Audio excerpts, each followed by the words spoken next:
नमस्कार, आप देख रहे हैं संचार टुडे। बिलासपुर जिले के भूमाफिया 2 नंबरी कमाई करने के लिए जो करें सो कम है। बिलासपुर जिले के मंगला क्षेत्र में रहने वाला ऐसा ही एक भूमाफिया है सुभाष सिंह राजपूत।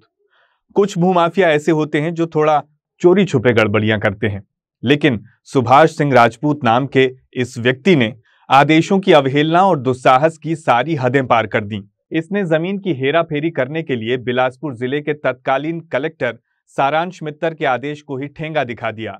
न सिर्फ कलेक्टर के आदेश को ठेंगा दिखाया, बल्कि ये भूमाफिया ये भी कहता फिरता है कि इसने कलेक्टर को ही खरीद लिया। भाई, ये तो हद ही हो गई। अपनी काली करतूत में उन अच्छी छवि वाले कलेक्टर साहब को फिजूल में बदनाम करना अच्छी बात नहीं है। ज्यादा समय न लेते हुए चलिए आपको बताते हैं कि दरअसल ये पूरी घपलेबाजी है क्या। कहानी शुरू होती है 16 सितंबर 2019 से। 16 सितंबर 2019 को सकरी क्षेत्र में रहने वाले आदिवासी व्यक्ति इंदाराम नेताम ने अपने स्वामित्व वाली जमीन के लगभग 3.5 एकड़ हिस्से को एक सामान्य वर्ग के व्यक्ति को बेचने की अनुमति मांगी।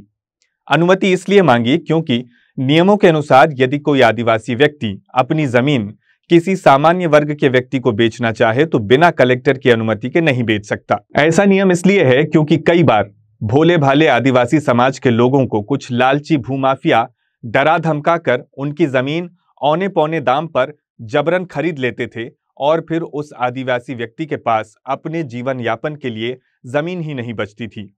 इसलिए यह नियम बनाया गया कि ऐसे मामलों में राजस्व विभाग पूरी जांच करेगा और ये सुनिश्चित करेगा कि जमीन बेचने के बाद उस आदिवासी व्यक्ति के पास अपने जीवन यापन के लिए पर्याप्त जमीन बची रहे। लालची भूमाफिया आदिवासी जमीन का अनर्गल व्यावसायिक उपयोग न करें, इसलिए ऐसे मामलों में कलेक्टर कई तरह की शर्तें भी लागू करते हैं। इंदाराम नेताम के मामले में भी ऐसा ही हुआ। इंदाराम नेताम ने राजस्व न्यायालय में आदेश देकर कहा कि वो सकरी के हाफा क्षेत्र के पटवारी हल्का नंबर 44 के खसरा नंबर 24/1, 59/3, 133, 135, 451, 756, 989 और 990 वाली कुल 3.19 एकड़ जमीन को मंगला में रहने वाले सुभाष सिंह राजपूत को बेचना चाहता है। राजस्व विभाग ने पूरे मामले की जांच की और कलेक्टर को रिपोर्ट भेजी। इस रिपोर्ट के आधार पर तत्कालीन कलेक्टर ने इंदाराम नेताम को जमीन बेचने की अनुमति दे दी, लेकिन जमीन खरीदने वाले सुभाष सिंह राजपूत के लिए एक लिखित आदेश पारित किया जिसमें 8 शर्तें रखी गईं। उन शर्तों में से शर्त नंबर 4 ये कहती है कि क्रेता द्वारा भूमि क्रय करने की तिथि से 3 वर्ष के भीतर किसी अन्य व्यक्ति को उक्त भूमि का अंतरण नहीं किया जाएगा। शर्त नंबर 5 कहती है कि आवेदित भूमि आगामी 3 वर्ष तक अन्य प्रयोजन हेतु व्यपवर्तनीय नहीं होगी। और शर्त नंबर 8 ये कहती है कि उपरोक्त शर्तों के उल्लंघन तथा विवाद की स्थिति में ये अनुमति स्वमेव निरस्त मानी जाएगी। 27 जनवरी 2021 को भूमाफिया सुभाष सिंह राजपूत ने आदिवासी जमीन की रजिस्ट्री करवा ली। कलेक्टर द्वारा लगाई गई शर्तों के कारण सुभाष सिंह राजपूत भूमि क्रय करने की तिथि से 3 वर्ष तक यानी 27 जनवरी 2024 तक इस जमीन को किसी और को नहीं बेच सकता था। यदि उसने ऐसा किया तो कलेक्टर द्वारा दी गई अनुमति स्वतः ही शून्य मानी जाएगी और जमीन वापस मूल आदिवासी भूस्वामी को चली जाएगी।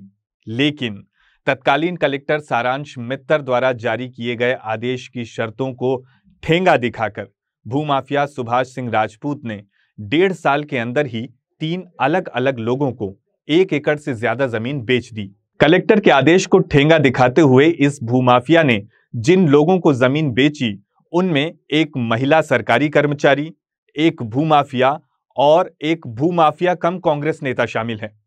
इस भूमाफिया कम कांग्रेस नेता ने भी जमीन खरीदकर कई और लोगों को बेच दी। कौन है ये कांग्रेस नेता, इसका खुलासा अगले अंक में करेंगे।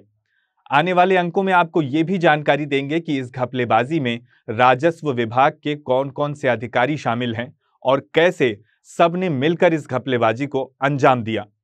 फिलहाल तो बस इतना ही कि कलेक्टर के आदेश का उल्लंघन करते हुए भूमाफिया सुभाष सिंह राजपूत ने नियमों का खुलेआम उल्लंघन किया। 420 की नियमों के अनुसार प्रशासन को इस गंभीर घपलेबाजी में संज्ञान लेकर इस संबंधित जमीन में हुई सभी रजिस्ट्रियों को शून्य करके जमीन को वापस आदिवासी इंदाराम नेताम के नाम चढ़ा देना चाहिए और इस 420 में शामिल सभी भूमाफियाओं और राजस्व अधिकारियों पर एफआईआर दर्ज कर उन्हें जेल भेज देना चाहिए। जमीन संबंधी मामलों के जानकारों का कहना है कि सुभाष सिंह राजपूत द्वारा हड़पी गई ये अकेली आदिवासी जमीन नहीं है। यदि प्रशासन गहराई से जांच करे तो कई और घपलेबाजियां सामने आ सकती हैं। अगले अंक में आपसे फिर मुलाकात करेंगे। आप देखते रहिए संचार टुडे।